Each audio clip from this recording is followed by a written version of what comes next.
حضرت فضیل بن ایاز بہت بڑے بزرگ گزرے. جوانی کا زمانہ تھا تو ایک خاتون سے آشنائی ہو گئی، محبت کا ربط قائم ہو گیا. تو ظاہر جوانی مستانی ہوتی ہے اور جنون کا ایک شعبہ کہا گیا ہے جوانی کو، اور پھر دل میں اس طرح کے رجحان پیدا ہو جائیں تو پھر وہ جنون کئی گنا بڑھ جاتا ہے. تو اس کے ساتھ وقت طے کیا اور اس کے ملنے کے لیے بے تابی کے ساتھ ان گھڑیوں کا، ان لمحوں کا انتظار کرنے لگے. خیر جب وہ وقت آیا تو اس کے گھر کی طرف چلے اور اس کے گھر کی دیوار پھلانگنے لگے تھے کہ ساتھ والے مکان سے کسی قاری قرآن کی تلاوت کی آواز کانوں میں پڑی. اور وہ پڑھ کیا رہا تھا، الم یان للذین آمنوا ان تخشع قلوبهم لذکر اللہ وما نزل من الحق. کیا اہل ایمان پہ وہ وقت نہیں آیا کہ ان کے دل اللہ کے ذکر اور اللہ کی یاد، اس کی محبت میں تڑپ اٹھیں اور وہ خوف خدا میں مبتلا ہو، اور جو نازل ہوا قرآن، اس قرآن کی محبت میں اس کے دل میں خشیت پیدا ہو. بس یہ کانوں میں پڑنے کی دیر تھی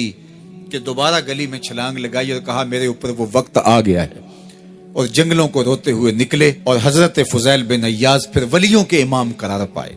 اس آیت نے ان کی زندگی بدل دی. کسی کی 30 سال، کسی کی 40 برس، کسی کی 50 سال، کسی کی 60 سال زندگی یہاں موجود لوگوں میں سے کسی کی اس سے بھی زیادہ اور کسی کی کم.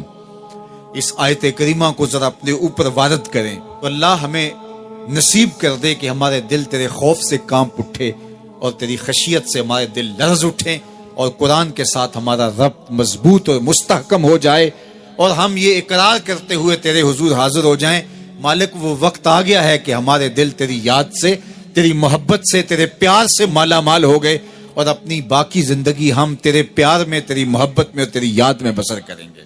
حدیث پاک میں آتا ہے کہ اگر کوئی شخص اللہ کے خوف سے رویا اور اللہ کے خوف سے رونے کی وجہ سے اس کی پلکوں کے بالوں میں سے ایک بال کی جڑ گیلی ہو گئی تو قیامت کے دن وہ بال کھڑا ہو جائے گا، اللہ یا تو مجھے نکال لے یا اسے جنت عطا فرما دے.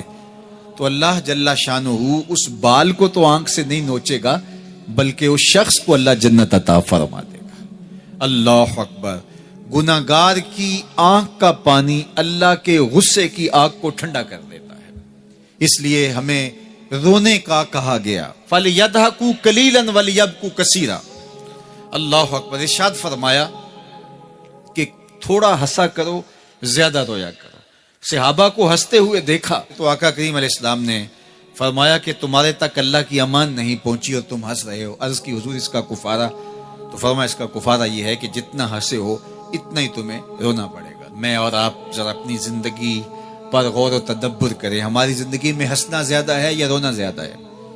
سویر سے لے کر شام تک کہے زیادہ ہیں، ٹھٹھے زیادہ ہیں، مذاق زیادہ ہیں، لطیفے زیادہ ہیں، یا عبرتیں زیادہ ہیں؟ تفکر زیادہ ہے، تدبر زیادہ ہے، سوچ بچار زیادہ ہے، یاد الہی میں تڑپنا زیادہ ہے، آنکھوں سے یاد خدا میں بہنے والے آنسو زیادہ ہیں، یا غفلت سے پھوٹتے ہوئے کہے زیادہ ہیں؟ مجھے اور آپ کو اپنی زندگی کا ضرور محاسبہ کرنا چاہیے. ٹھٹھوں سے، مذاق سے ہماری مجلسیں بھرپور ہوتی ہیں. ہم دن میں جتنا ہنستے ہیں کیا اس کا 10واں حصہ بھی ہم تنہائی میں بیٹھ کے اللہ کی یاد میں روتے ہیں؟ اگر ایسا ہے تو مبارک ہو، اور اگر ایسا نہیں ہے تو اللہ سے آنسو مانگو، اللہ سے درد مانگو، اس کی یاد میں رونا مانگو، اس کے ذکر میں تڑپنا مانگو، اس کی محبت میں بے تابیاں مانگو، آنسو مانگو، سسکیاں مانگو. تڑپنے پھڑکنے کی توفیق دے، دل مرتضی سوز صدیق دے. اس کے حضور عرض کرو کہ مالک ہمیں تڑپ دے، ہمیں سوز و گداز دے، ہمیں کیف و سرور کی دنیا نصیب فرما دے، ہماری آنکھوں کو آنسوؤں کا جمال عطا کر دے. اور اگر ہماری آنکھوں میں آنسو نہیں ہیں، ہمارے پاس کہے ہیں، کہتے ہیں جو ہنستا ہوا گناہ کرے گا وہ روتا ہوا جہنم میں جائے گا، اور جس نے یہاں دکھ سہے، تکلیفیں سہی، آلام سہے، اس کے بدلے میں اللہ تعالیٰ اس کو وہاں راحتیں عطا فرمائے گا.